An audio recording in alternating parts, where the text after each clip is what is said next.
Hello there, this is Critical from Critical Media. Just doing a little bit of a different video today where, I've gotten this question a few times. What's in your library? Well, here you go. Let's do it this way. So I do like to refer to it more so as a library because admittedly it's always changing, but most importantly, there's not a single book on this shelf that I have not read already. I have that personal rule myself. Like it doesn't go on the shelf unless I've actually read it. So in that light, yeah, we'll just jump right in. All right, I guess to start things off, yes, we'll start off with the obligatory Batman Year One. This is actually the first printing that doesn't even say DC Comics, but rather Warner Books from Miller and Mazzucchelli. And because I'm a fan of The Dark Knight Returns, I do love that universe. I think they call it Earth 31. Correct me if I'm wrong. So I do kind of have them semblanced in a story format here with All Star Batman and Robin or All Star BNR from Miller and Jim Lee. And then moving forward, we have the awesome Last Crusade from Romita Jr. as well as Azzarello joining Miller for it. Now, for Dark Knight Returns itself, I have it within this Dark Knight Saga book, the Deluxe edition, that has both Dark Knight Returns and Dark Knight Strikes Again. Not the biggest fan of Strikes Again, but I do like the evolution of Carrie Kelly. Now, moving forward, we have the awesome Master Race. This is once again Azzarello and Kubert joining Miller. As a matter of fact, these two books actually came out around the same time, hence like the similar lettering and whatnot. And lastly, we have Golden Child here when Raphael Grandpa joined Miller. Admittedly, my two critiques about it are it's obviously shorter than the others, as you can see. But the other thing is it seems to spend too much time with the John and Lara Kent storyline when I wish it spent more time with Carrie Kelly's Batman. But anywho, after that, I jump over to the Omnibus to read Long Halloween and, of course, Dark Victory. Then come back up here to read Year One, Batgirl, from Chuck Dixon and Scott Beatty, the deluxe edition. Awesome printing, awesome aesthetic, and very faithful to her 57 appearance. Moving forward from there, the All-Star team, Dennis O'Neil and Neil Adams with Tales of the Demon. Basically the first encounters with Ra's al Ghul in the 70s. Moving forward from that, we kind of have the Fall of the Batman storyline. So yes, of course, the obligatory Killing Joke with Alan Moore and Brian Bullen. Then Jim Apato's Death in the Family Story, the deluxe edition. This came out in 2021. Awesome book. Definitely a must. Then I do have the Batman Anarchy trade. Basically his first dealings with Lonnie Macklin. Anywho, moving forward from there, we have the first part of Nightfall. The part I actually like the most evocative one for me. I do like Knight's Quest and Knight's End, but I tend to read those more digitally. But I'm kind of thinking about getting Knight's Quest. I do like seeing the degradation of Jean-Paul Valley. And likewise, I do read No Man's Land in the same fashion. I just read them digitally and then come back up here to read Batman Hush. This is the unwrapped version, Jeff Loeb and Jim Lee. So it has all the pencils and inks instead, no color, but very unique way to look at it. Then we have Batman Under the Red Hood from John Winnick and, of course, Doug Mank. Awesome storyline, even a nice little Captain Marvel Easter egg in it. And then after that, Heart of Hush with Paul Dini and Dustin Nguyen. Awesome little complimentary piece to Hush. I don't have Hush money, but man, I kind of wish I did. And for Detective 1000, the cover I opted for was the Tim Sale cover.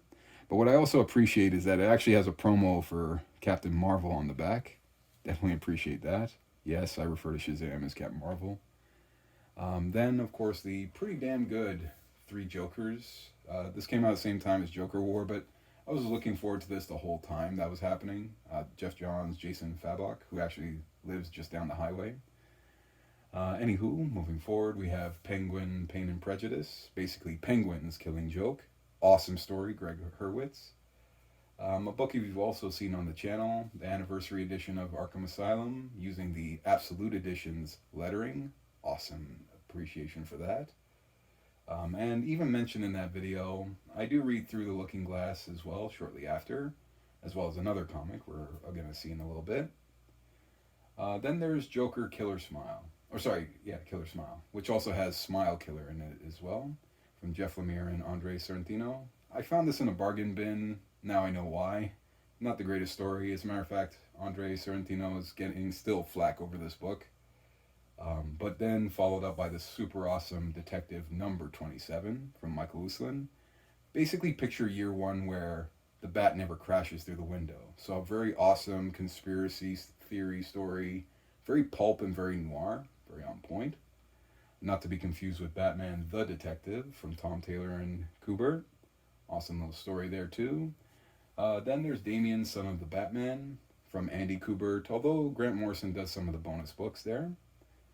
And as you can kind of see, I use the Earth ones to kind of blend between characters here. So yes, starting with Batman. Then the ultra impressive Green Lantern. Like Greg Hardman really captured that Star Wars history he has and really applied it to the atmosphere of Green Lantern. Let's put it this way. Hal Jordan wasn't my favorite before this book, but Hal Jordan, I definitely gained a new appreciation for him, although Jon Stewart's my main Green Lantern, admittedly. Anywho, moving forward, we got then Superman Earth 1 from JMS and Shane Davis. One thing I gotta say about Volume 3 is that Artie NCF, he did an incredible job changing his aesthetic to match Shane Davis, just so that the whole series has a nice cohesive feel to it. Then beyond that, we have Azzarello and Jim Lee for For Tomorrow, Volume 1 and 2. There is a deluxe edition. I am tempted to get it.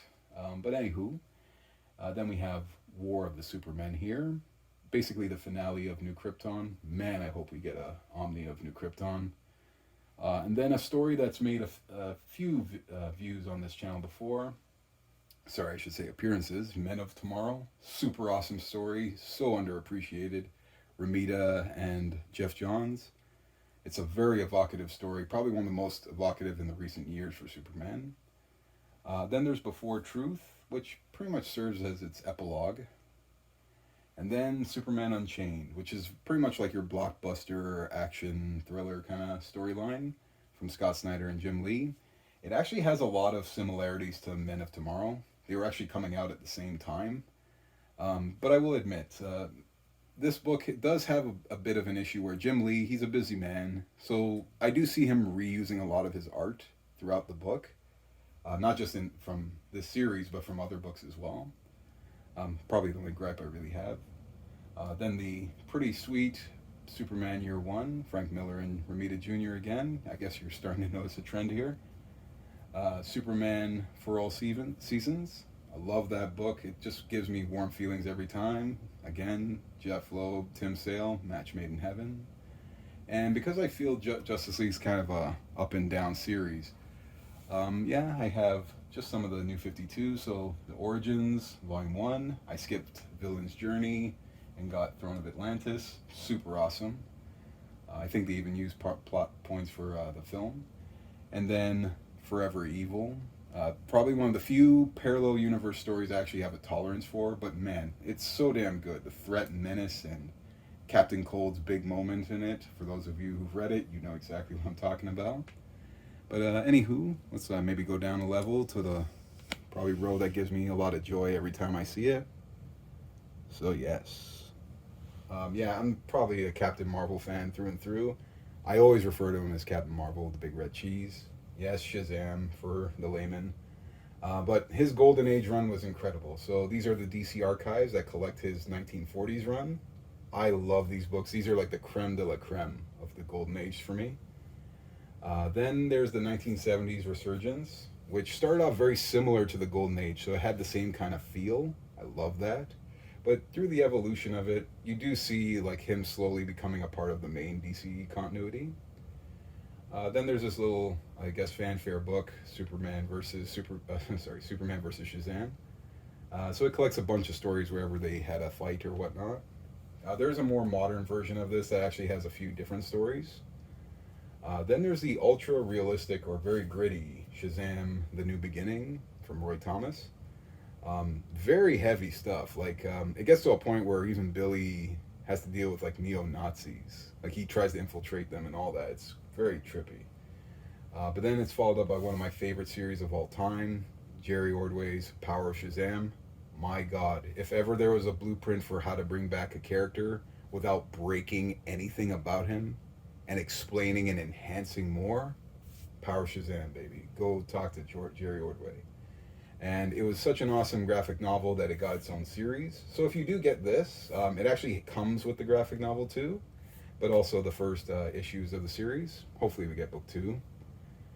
Then there's Superman and Shazam First Thunder, of course from Judd Winnick and Joshua Middleton. Even though it looks very cartoony, there's a pretty heavy moment with essentially why being bulletproof isn't really always the best thing. Then there's Day of Vengeance, which is kind of a crossover with the magical superheroes. So essentially, Spectre goes after all the magical heavyweights, and it's up to certain ones to try and stop him. Only Captain Marvel and Shadowcat can. And that does, the events of this kind of lead into Trials of Shazam, where Billy becomes the wizard, and Freddy becomes the first champion known as Shazam. But anywho, at least moving forward from there, we have the JSA, Black Adam, and ISIS. Basically the last thing that happens before the New 52 begins.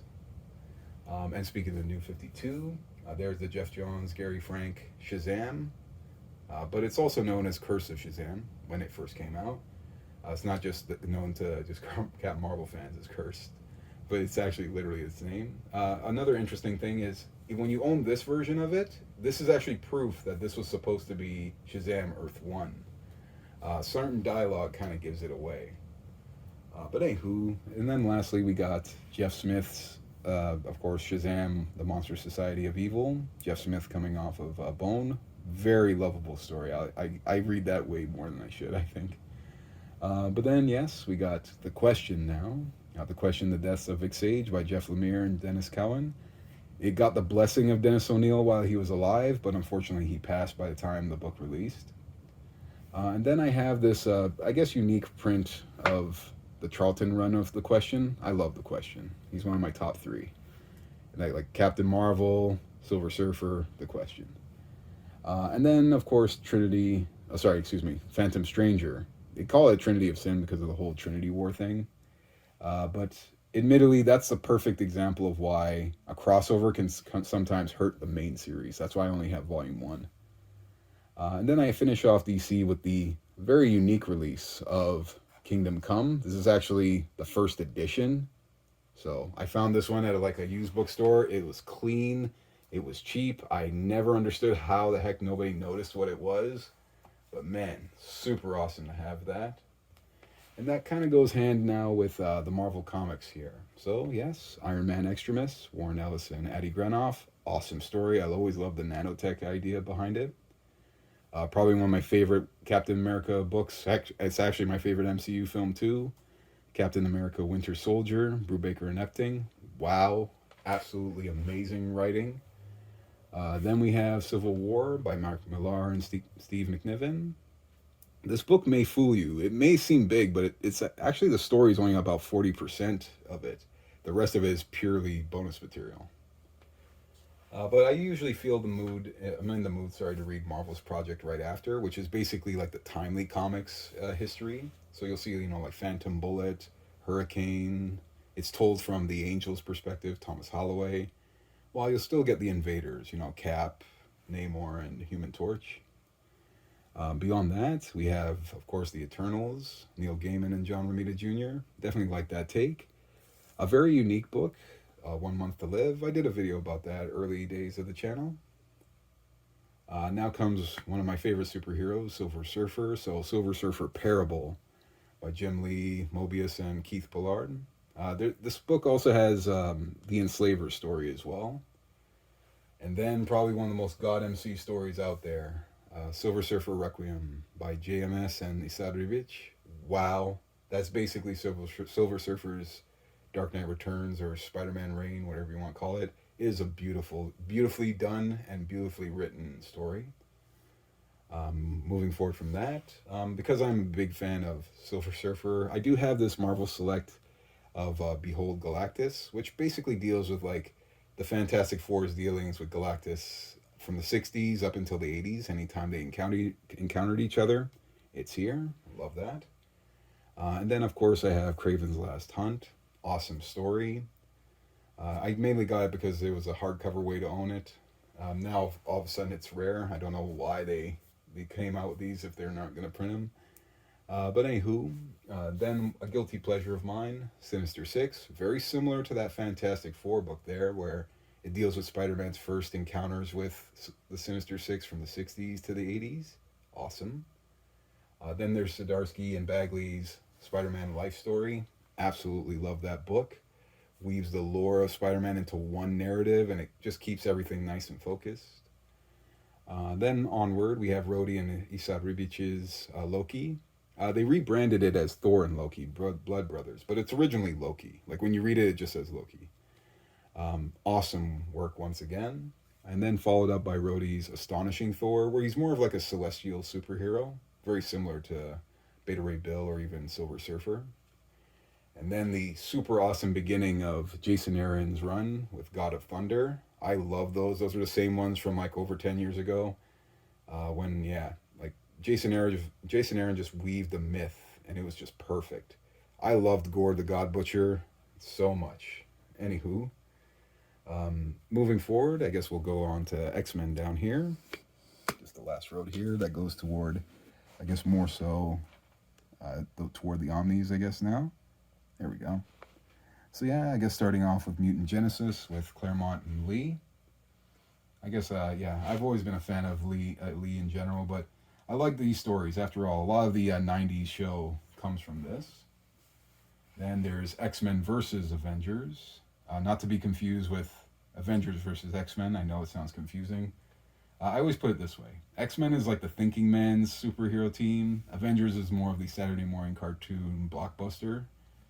But yeah, this one's more of the thinking man story. Like, this is where the real trial of Magneto happened. Anywho, moving forward from that, we have Kurt Busiek and Alex Ross with Marvels, the Phil Sheldon story. Basically the whole history of Marvel Comics. So awesome. Then the obligatory Hoxpox by Jonathan Hickman, and of course Pepe Larraz and Duggan. You know what? I really love this concept. I'm just wondering how it's going to end. Everybody is really, just to see how they're going to weave that story. Probably a very unique release here, Magneto Testament. Wow. This book is so hard to find, but also it's a pretty heavy narrative. It is his origin story, but there's no like superpowers or anything like that. This is a man dealing with the Holocaust, like stuck in a concentration camp. It's pretty heavy stuff. There's no bonus material. Instead, you have a teacher's guide. That's how serious this book is. But moving forward, we have a few of the Noir series here. So X-Men Noir, its sequel, Mark of Cain, and then its independent Wolverine Noir. So it's separate from these stories. It's its own thing. All three are really good in their own way. Admittedly, these two are connected though. But anywho, instead of getting the Wolverine Omnibus, I actually only really liked his time in Japan, so that's why I have the beginning of it, Claremont Miller. Awesome narrative there. The whole Mariko, Shingen, and, forgive me, Yukio and all that. Anywho, moving forward from that, we have, of course, Wolverine and Gambit. This is from Tim Sale and Jeff Loeb. Awesome narrative. This is the premiere classic, so nice hardcover there. And then Wolverine Origin. So the original, this is the first printing, and then also the first printing of Origin 2. The first one was so damn good. It was so hard. It was going to be hard always to try and keep up with it. Turned out to be true, but the art is still from the Kuberts, so I'm happy. Then followed up by When Wolverine Got His Memories Back. Yes, the basically Wolverine Origins storyline. I always enjoyed it. The Daniel Way Omni doesn't really cover this material enough, so until we get a proper Omni, I'll be happy with these. And then we got the very unique Wolverine Marvel Knights, just Wolverine Logan by Brian K. Vaughan and Eduardo Risso. Awesome book, awesome art. I feel like they used some of the plot points for that film, one of the films at least. Then moving forward, we have Wolverine versus the X-Men, when Wolverine was, I guess, possessed by a demon or whatever. Then a very unique release, Elektra and Wolverine, The Redeemer by Greg Rucka and actually Yoshitaka Amano.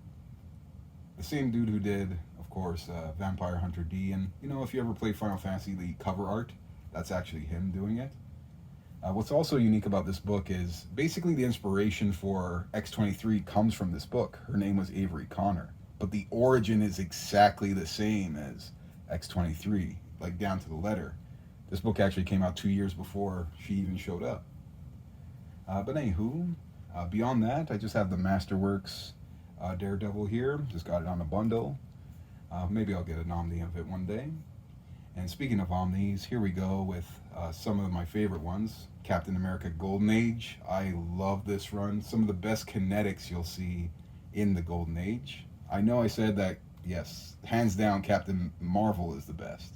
But I'm talking just straight up action scenes. Like, damn, so damn good. And also, you get to see the beginning of Stan Lee here when he used to write the literary prose in it. The reprints of X-Men and Uncanny. I have to admit, the small font on the spines bothered me at first, but seeing them together, it's kind of grown on me. I can't deny it. But very clean copies. Another one of the few crossovers I actually own, Fall of the Mutants. Damn good book. I mainly have it because of the origin of Apocalypse and Mr. Sinister, or should I say their first appearances. Love that. And then the ultra awesome 2022 version of Silver Surfer. This is the one where they corrected all the mistakes from the previous prints with all the printing errors, but it's just so happy that they fixed it there.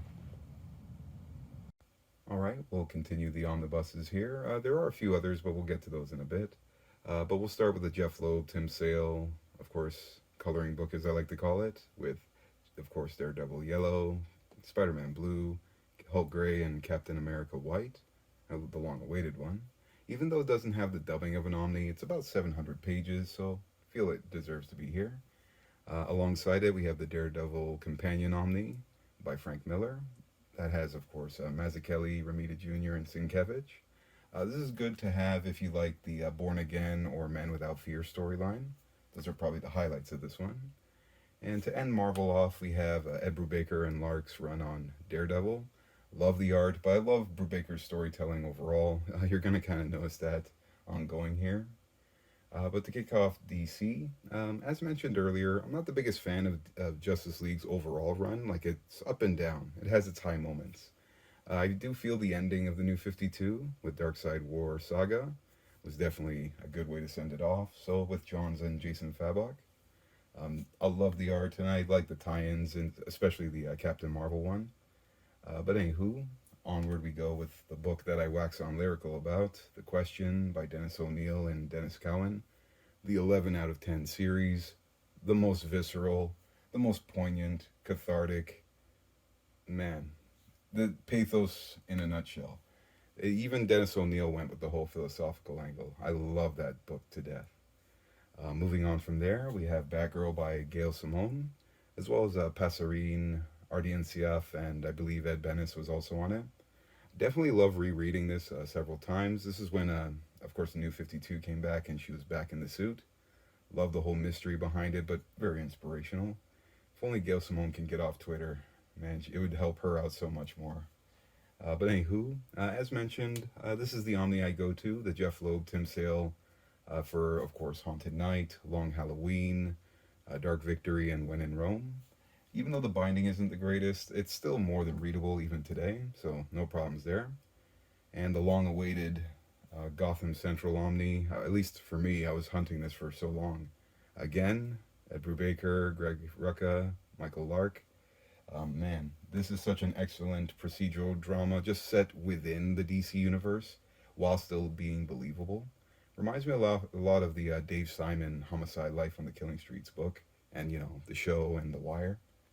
But anywho, and to end it off, we have the 200 Bullets volumes over there. I love that series to death. I feel like it fits with Sin City so well. At least Azzarello was clearly inspired by it. The art even harkens to it, but man, I love that series. I understand Volume 2 getting a little bit of stick because of the fact that it was missing Brother Lono, but owning these two completes the story anyway. Brother Lono is more of like just a complimentary piece, you know? So it's like dessert after the meal. Definitely good, but I honestly prefer having the series anyway. Moving on to the next row here. Let's see if I can do this nice and easy. Okay, I believe that'll do for now. Alrighty, I do kind of dedicate the row at the beginning to Alan Moore. So yeah, it starts off with V for Vendetta. This is the deluxe edition. I love this series. Very, Orwellian. It was clearly going for the whole 1984 thing. Love the message, love the meaning and the melody. But I always found it interesting with John Hurt, the actor. He plays, he's in the movie 1984, and then when it came for the film V for Vendetta, he's actually the polar opposite character in it. Always found that interesting. Anywho, moving on, we have, of course, one of my favorite series ever, The League of Extraordinary Gentlemen, Men. This is its entirety right here. I love this series so much. I love to read as it is. So, Alan Moore weaving all these literary characters into this idea space is absolutely genius. It allows you to, gauge the kind of audience you're having, a mature one, so he tells a mature story to boot. I love this series to death. But anywho, one little tidbit: I would suggest staying away from the DC releases, mainly because they weren't the originators of the story. They got the North American rights to it. And they missed a lot of the Easter eggs when they printed their versions, even the Jubilee edition. That's why I have the standard hardcover Omni here, or should I say Deluxe. But yeah, a lot of the Easter eggs, let's say, are missing out of the DC releases. So yeah, you'll notice I have more of the European ones, other than the first one. Moving forward, of course, the obligatory Watchmen, the Deluxe edition. Love that book to death. And yes, you're wondering if why then, of course, I have Rorschach here. It's mainly because Tom King, even though it ain't no Alan Moore, he still wrote a damn good noir psychological drama, and Jorge Fornes definitely showed up. Did Watchmen need a sequel? Absolutely not. But do I mind this book? No, not at all. Like, I thoroughly enjoy this one too. Next to it, we have Cinema Purgatorio. If you're a fan of film theory or a cinephile, you love movies, you'll definitely capture a lot of the nuances in this. This was Alan Moore's series where he had a bunch of different authors. But when you buy the trade, it just has the Alan Moore stories, but definitely on point. Next to it is a Neil Gaiman, Dave McKean book here, the tragical comedy or the comical tragedy of Mr. Punch. This is that book I mentioned whenever I mention Arkham Asylum. I like to read this shortly after. It has the same kind of magical realism that Arkham Asylum was going for as well. I guess we can lend that a lot to Dave McKean. Next to it, we have Walt Simonson's Judas Coin, just stories throughout the DC universe about this coin. Moving forward, though, we have the Archer's Peak storyline from Something's Killing the Children, James Tynion, or Tinian, I always forget, and Werther Dell'Edera. Love the art in this series. I don't like the spin-offs as much, but definitely the main series is so far so good. Next to it, I have Street Fighter Origins Akuma from Udon. Attractive art, your typical story. Probably the only gripe I have is that they keep calling him Akuma even when he was a kid, which doesn't even make sense. I mean, his name's Goki, but that's just my nerdism going off the radar. Next to it, though, I have, of course, The Last Ronin, TMNT.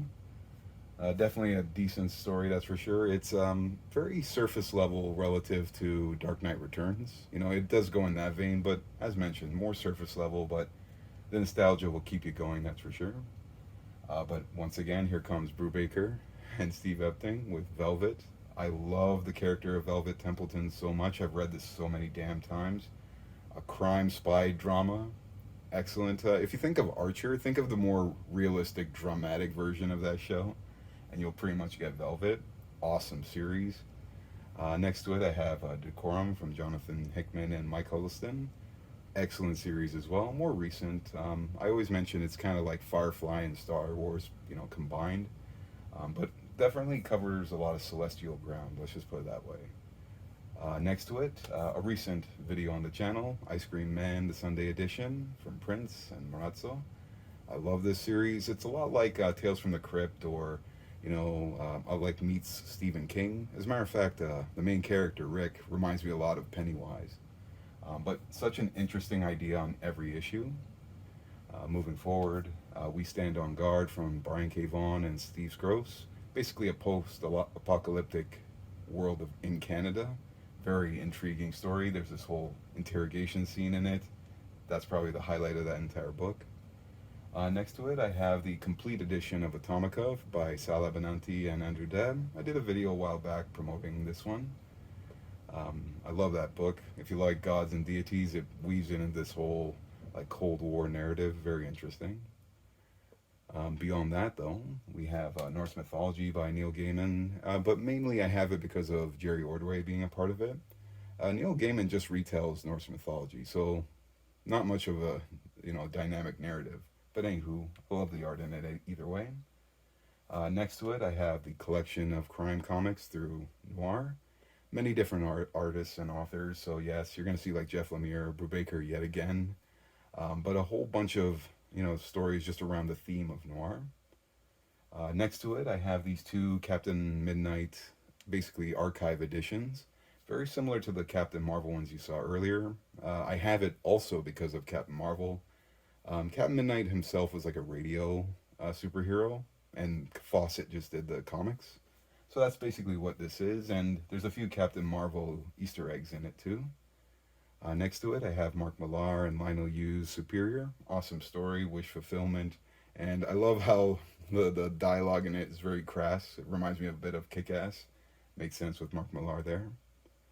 And then, of course, I have Sarah Byam, but mainly Tim Sale's Billy 99. Forgive me, Sarah Byam. It's just that I legitimately bought it because of Tim Sale. I love the art in it. You're going to get a lot of tomes from, of course, Long Halloween in it. That was actually one of his earliest works, all black and white. And a book I have poetically next to it is Victor Santos's Against Hope, a very gritty revenge fantasy book. It's actually a long box book, so it's longer than it actually appears there. It's actually longer than any of these books. Yeah, and I find that Victor Santos has a style similar to Tim Sale and Eduardo Risso combined. Very interesting book.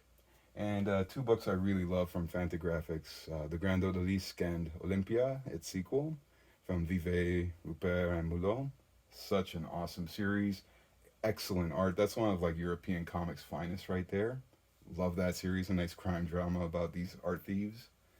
But yeah, let's jump on to the top row here. See if I can get it up nice and proper. Maybe this time. There we go. Maybe I'll try it this way for you. Okay, sorry about that. So yeah, I guess we'll start off with manga here. So yeah, as you're kind of seeing, big fan of Junji Ito. So yes, I have the White Clad books here, Tomi, Uzumaki, and Gyo. Remina, which I've read so many damn times, I can't tell you. Like, geez, that book just breathes so well. Censor, which is very evocative and very esoteric, especially on the third read, that's for sure. Definitely got a lot more out of it recently. Deserter, which is an excellent collection, but what I like about it a lot is you see the evolution of Ito's career through it, because it goes through his art throughout the decades. And at least as of this video, the most recent release of Liminal Zone, very interesting idea, and another story collection in that sense. Next to it, I have Orochi by Kazuo Metsu. Awesome series. I love the binding of the first. I don't love the binding of the second so much, but admittedly, the stories in the second one are amazing, so definitely makes up for that. Then I have Miyazaki's Nausicaa of the Valley of the Wind.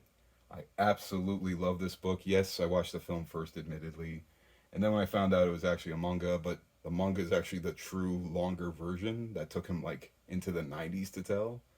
Man, I love this series. She's like the messiah I wish we all had. Man, I admittedly I tear up when I read this book. The film is like only about 300 pages of it, of the 1600, but it's also in like an abridged version of this story. But of course, next to it, an amazing masterclass of kinetics from Kishiro, Battle Angel Alita. I love this series so damn much. I admittedly watched the OVA back in the early 2000s, back when her name was Gally. I like how they actually even reference that in this. But anywho, a masterclass of kinetics, like I said.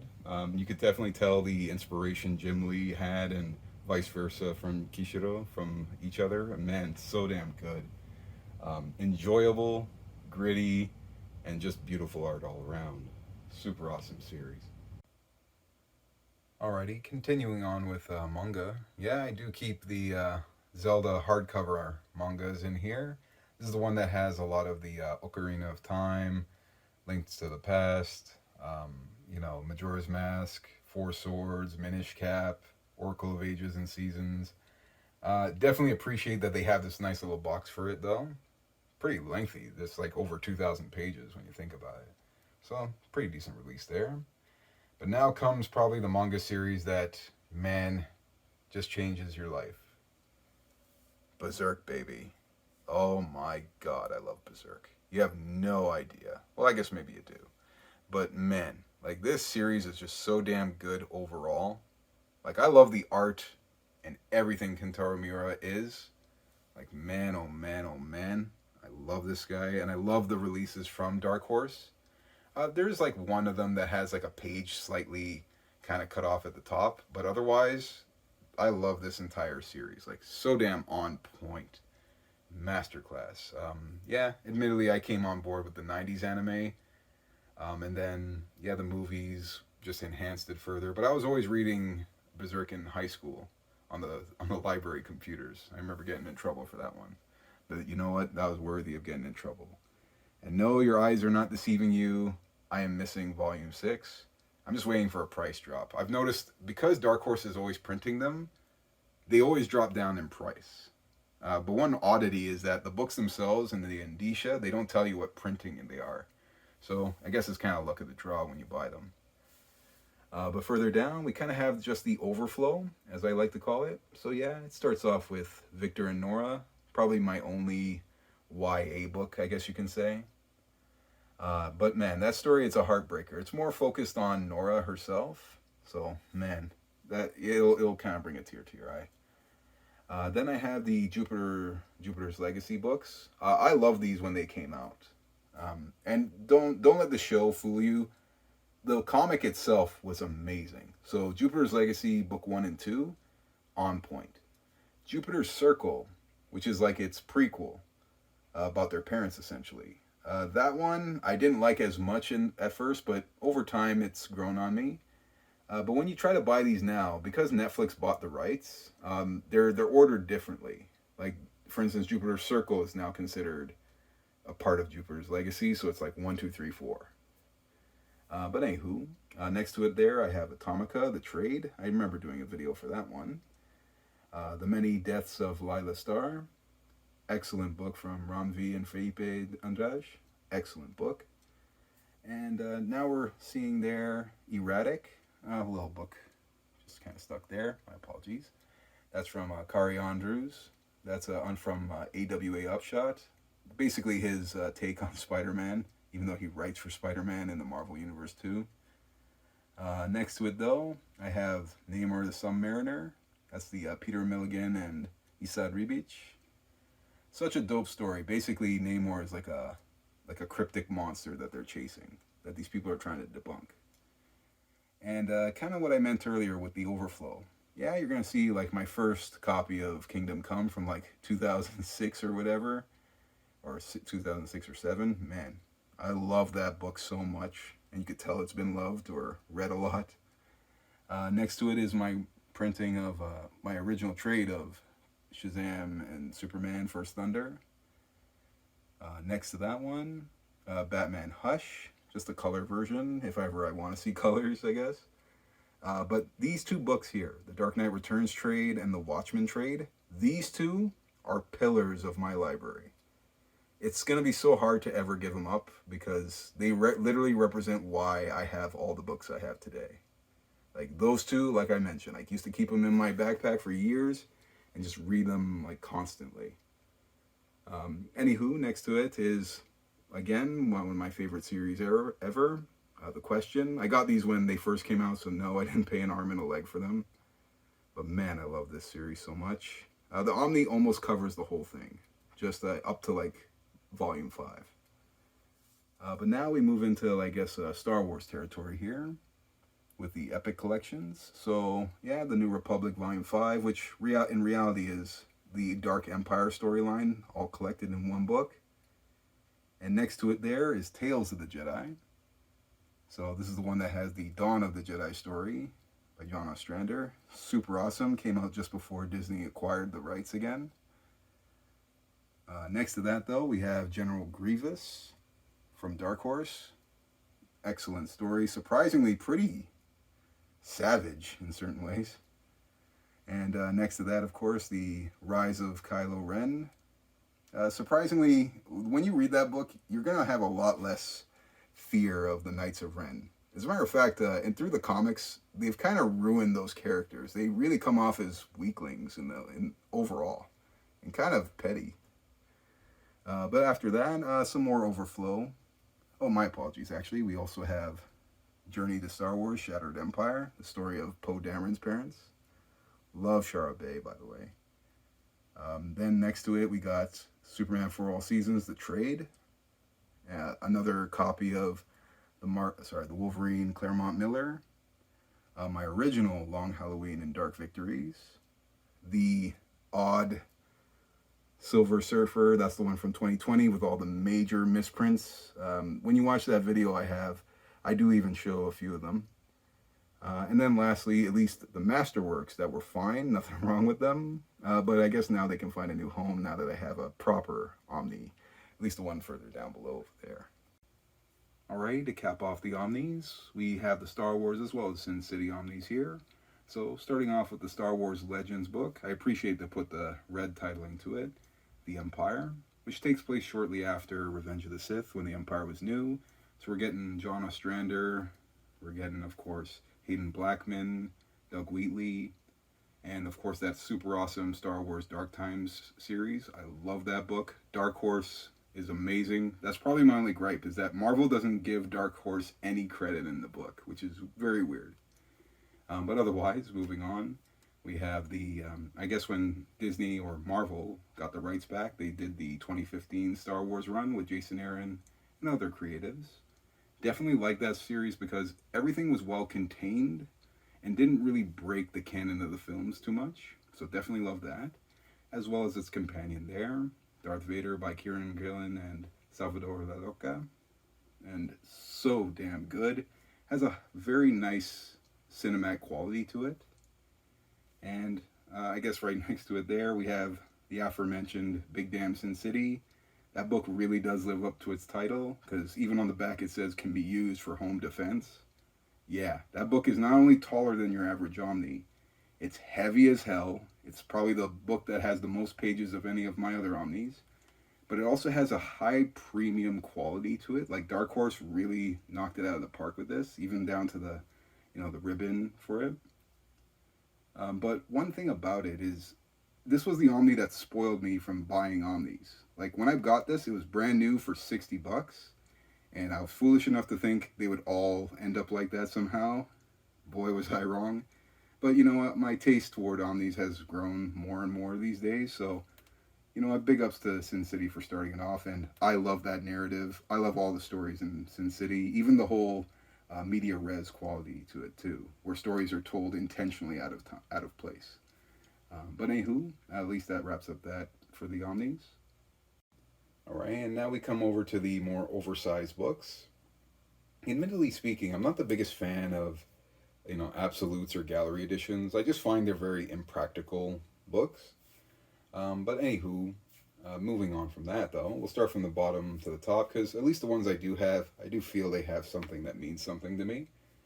So in that light, we'll start off with Peach Momoko's Demon Days, the Yoshida Saga, and very well way of, wrapping the X-Men lore around the manga, or should I say, the Shintoism. But anywho, moving on from that, we have, of course, Silver Surfer Black. Man, Donny Cates wrote a damn good story, but Trad Moore, the art in this book is incredible, like outstanding. It's so visually appealing, and that's why Dave Stewart matters to that book. Definitely worth the oversized Treasury look to it.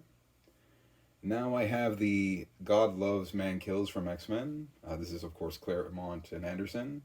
Do I mind that they redacted it? Yes, I do. But do I hate it for it? No. I'll still read this just fine. So definitely appreciate it still. Now there's Wonder Woman Spirit of Truth. This is the Paul Dini and Alex Ross when he was doing a few of the heroes like that. I really wanted the the Shazam version of it, Power of Hope, to be hardcover. But hey, I'm happy just to have the trade, or the at least the floppy version of it. It's just as big, just as immense, and just as powerful. That's exactly how it comes off. Now, beyond that, I have this Kickstarter from Sal Benanti. This is his original book, The Hostage. Basically, Brazilian deities, and this character of the hostage, who's like an avenging god for kids who are just thrown away in like the streets of Brazil. Pretty riveting book, I'll tell you that much. And as mentioned many a time, I'm a huge fan of Captain Marvel. So yeah, I have this Chip Kidd memorabilia book where it has a lot of factoids and very nuanced trivia of Captain Marvel. You actually even get unique books, stories that aren't printed anywhere else, only in this book for Captain Marvel. So definitely worth a pickup. Alrighty, so there you have it. Yeah, as I mentioned earlier, this library, it's always changing. So, hey, maybe there's something here that you're interested in, and maybe there's something I should get that you feel maybe fills in a few blanks. But yeah, I wouldn't mind hearing your comments down below. And hey, hopefully I'll see you guys in the next video. Y'all folks take care.